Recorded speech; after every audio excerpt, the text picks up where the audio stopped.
que aconteceu? Eu fui curado da próstata e tive cego também, fui curado da vista. Vira pra cá, o senhor o quê?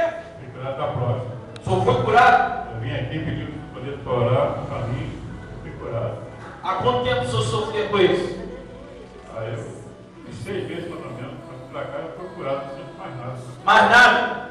Nada. E quem tocou no senhor? Jesus. Quem te abençoou? Jesus. Vem forte, igreja!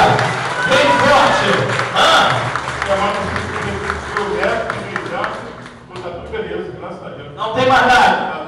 Quem te abençoou? E ontem também eu fui na doutora da vista, também fui curado. Não tem mais nada? Até na vida?